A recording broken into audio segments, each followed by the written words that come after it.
بسم اللہ الرحمن الرحیم الحمدللہ والصلاة والسلام علی رسول اللہ اما بعد۔ رسول اکرم صلی اللہ تعالی علیہ وسلم کے وہ 20 خطوط جو آپ نے مختلف بادشاہوں کی جانب روانہ کیے، خط نمبر 1 کا تذکرہ آپ کے سامنے کیا گیا۔ آج ہم انشاءاللہ لیٹر نمبر 2 کا تذکرہ آپ کے سامنے کریں گے۔ رسول اکرم صلی اللہ تعالی علیہ وسلم نے ایک خط اس وقت کی ایک عظیم سلطنت کے نام روانہ کیا جن کو ہم بیزنٹین امپائر کہتے ہیں، جسے عظیم الروم کہا جاتا ہے۔ روم کے بادشاہ کی طرف رسول اکرم صلی اللہ تعالی علیہ وسلم نے ایک خط کو روانہ کیا۔ بعض مورخین اسے شہنشاہ قیصر کے نام سے بھی یاد کرتے ہیں۔ ہم سب جانتے ہیں کہ عرب کی جو حکومت ہے، عرب کا جو آئلینڈ ہے، وہ 2 بڑی حکومتوں کے درمیان تھا۔ ایک طرف تو پرشین پیننسولا اور دوسری طرف بیزنٹین کی حکومت تھی،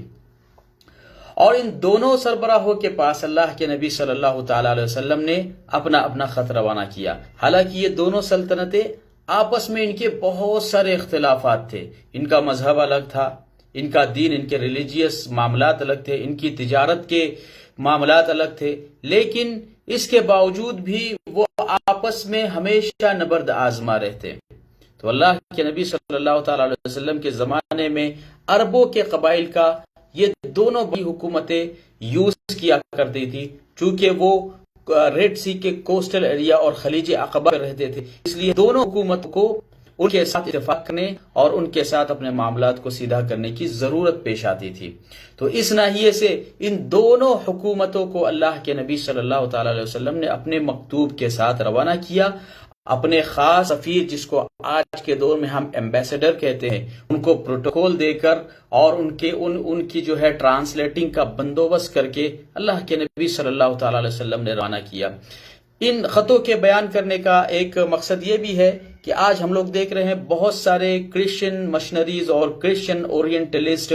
یہ فکرہ دینے کی کوشش کر رہے ہیں کہ اس طرح کے کوئی بھی خطوط رسول اکرم صلی اللہ تعالی علیہ وسلم کی طرف سے کرسچن حکومتوں کو مخاطب کر کے کبھی بھی روانہ نہیں کیے گئے، جبکہ ہم سب جانتے ہیں کہ یہ حدیث بخاری میں ہے، یہ حدیث مسلم میں ہے، اور حدیث کی بہت ساری کتابوں کے اندر مختلف الفاظ کو ملانے کے بعد ان لیٹرز کا اس بات ہوتا ہے۔ لیکن کرسچن اسکالرز کا ان کی یہ پوری کوشش ہوتی ہے کہ کسی طریقے سے یہ ثابت کرے کہ یہ ایمبیسڈر پروٹوکولز یہ عیسیٰ علیہ السلام کے دیے ہوئے ہیں، اور عیسیٰ علیہ السلام یہ عالمی نبی تھے، جبکہ محمد عربی صلی اللہ تعالی علیہ وسلم صرف اہل عرب کے پاس بھیجے گئے تھے، جبکہ یہ درست نہیں ہے۔ اللہ کے نبی صلی اللہ تعالی علیہ وسلم کی بعثت پورے عالم کے لیے تھی، جبکہ عیسیٰ علیہ السلام بنو اسرائیل کے ان بگڑے ہوئے لوگوں کی طرف بھیجے گئے تھے جنہوں نے اللہ کے احکام کی نافرمانی کی تھی۔ اور یہ بات تورات کے اندر، بائبل کے اندر اور انجیل کے اندر بہت وضاحت کے ساتھ لکھی ہوئی ہے، اس پر بحث کرنے کی ضرورت نہیں۔ بہت سارے کرسچن اورینٹلسٹ یہ بھی کہتے ہیں کہ اللہ کے رسول صلی اللہ تعالی علیہ وسلم کے زمانے میں عربی زبان اہل عرب میں بولی جاتی تھی، جبکہ پرشین پیننسولا کے اندر فارسی زبان تھی، اور ایرانین پیننسولا کے اندر رومن زبان بولی جاتی تھی، یا سریانی زبان بولی جاتی تھی، یا عبرانی زبان بولی جاتی تھی۔ تو ایسے اوقات میں یہ ممکن نہیں ہے کہ رسول اکرم صلی اللہ تعالی علیہ وسلم اپنا عالمی پیغام ان تک پہنچائے، لیکن یہ سارے اعتراضات صرف اعتراضات کی حد تک ہے۔ علماء اسلام نے ہر دور میں ان کے جواب دینے کی کوشش کی ہے، لہٰذا آج کل ہم لوگ جو دیکھتے ہیں کہ یہ کوشش کی جا رہی ہے کہ رسول اکرم صلی اللہ تعالی علیہ وسلم کے دین کو بالکل چھوٹا بیان کیا جائے، اور دین ابراہیمی ان دا سینس جس کو بیک سائڈ سے کرسچن اینڈ جیوز کا دین سمجھا جاتا ہے، نہ کہ وہ دین ابراہیمی جس دین ابراہیمی کا قرآن نے تذکرہ کیا ہے۔ هو سماکم المسلمین، حضرت ابراہیم علیہ السلام کا جب تذکرہ آیا تو ورڈ مسلم یوز کیا گیا۔ میں یہ باتیں کس سینیریو میں کہہ رہا ہوں آپ بہت اچھے سے سمجھتے ہیں۔ ہمیں اللہ رب العالمین نے جس نعمت سے نوازا ہے اور جس نعمت کے اقرار کا حکم دیا ہے وہ دین اسلام ہے، اس کا نام اسلام ہے، وہ اپنے نام سے بھی اسلام ہے اور اس کے ایٹریبیوٹس، اس کے آبجیکٹیوز اور خصوصیات بھی ورڈ اسلام پر ہی دلالت کرتے ہیں، لہٰذا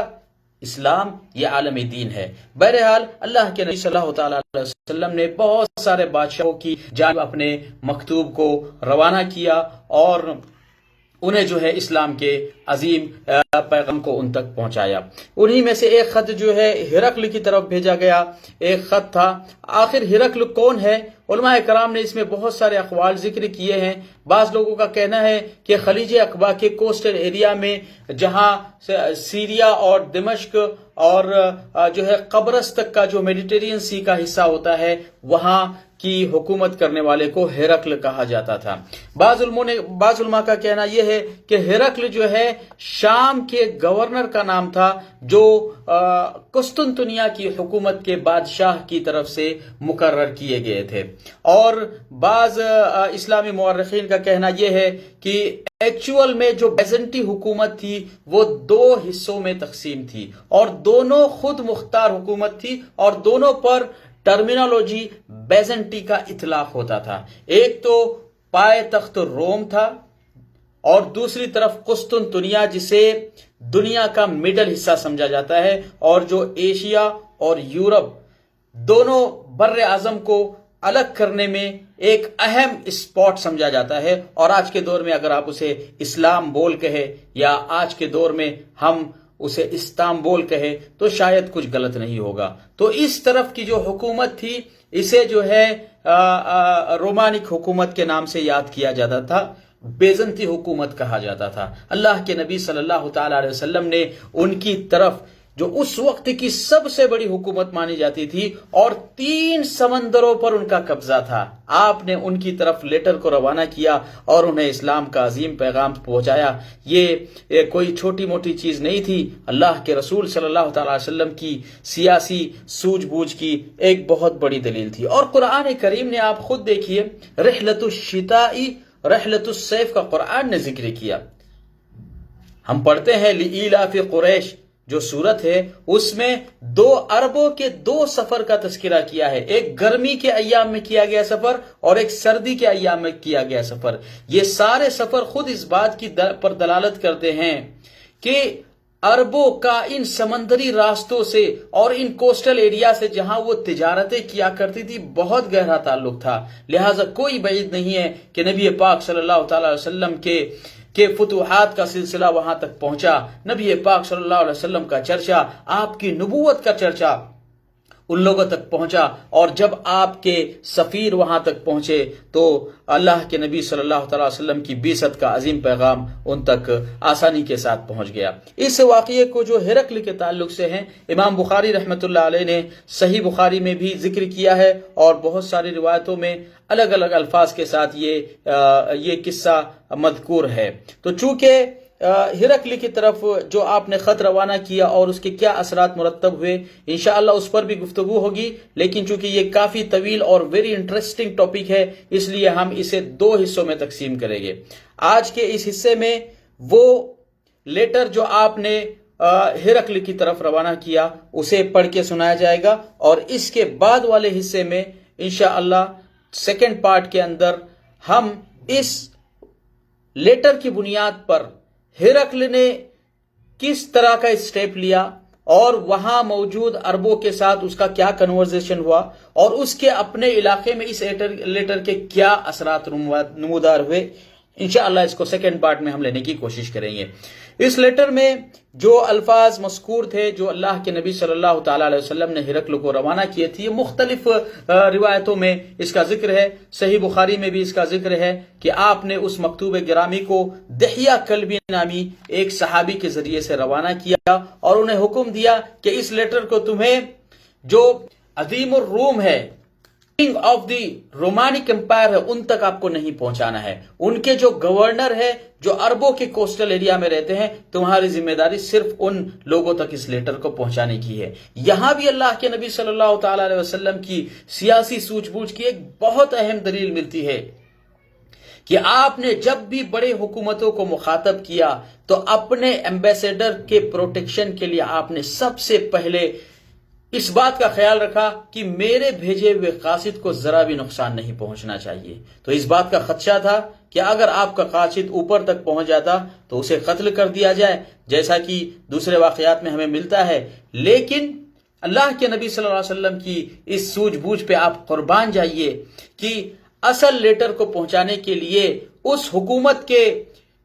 کوآرڈیننس میں جتنی بھی چھوٹی چھوٹی حکومتیں تھیں آپ نے ان کو استعمال کیا. بہرحال یہ لیٹر جو ہے بصرہ کے بادشاہ تک پہنچایا گیا اور پھر اس کے ذریعے سے ہرقل تک پہنچا. اللہ کے نبی صلی اللہ تعالی علیہ وسلم نے اس میں لکھا بسم اللہ الرحمن الرحیم، اللہ کے بندے اور اس کے رسول محمد صلی اللہ تعالی علیہ وسلم کی جانب سے ہرقل عظیم الروم کے نام یہ خط اس شخص پر سلامتی جس نے ہدایت کو قبول کیا. اما بعد، میں تم کو اسلام کی دعوت دیتا ہوں.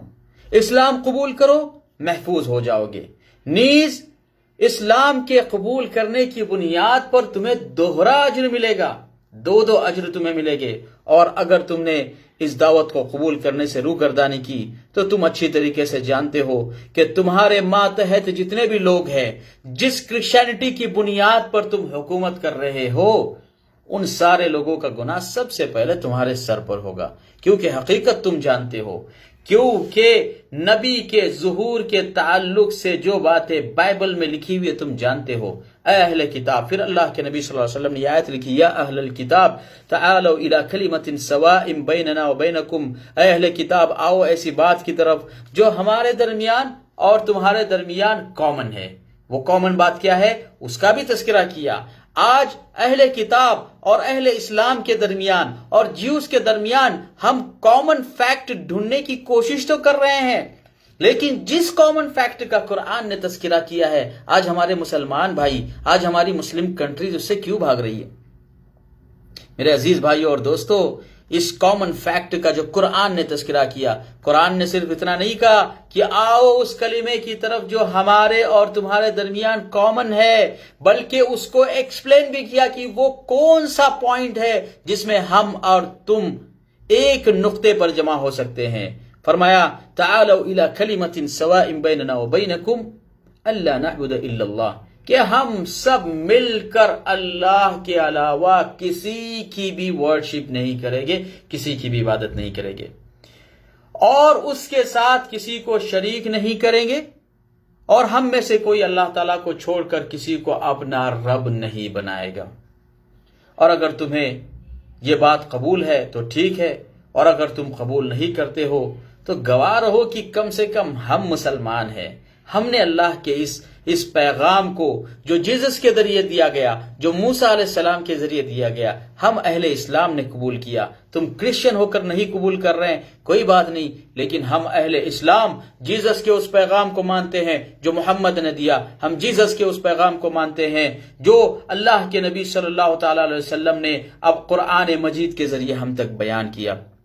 تو یہ خط اللہ کے نبی صلی اللہ علیہ وسلم نے ہرقل کے بادشاہ کو روانہ کیا، اور اس پہ بہت سارے آثار مرتب ہوئے جس کو ہم اس کے بعد والے پارٹ میں ذکر کریں گے. اور اس انٹرسٹنگ سٹوری کا بھی ذکر ہوگا جو اس وقت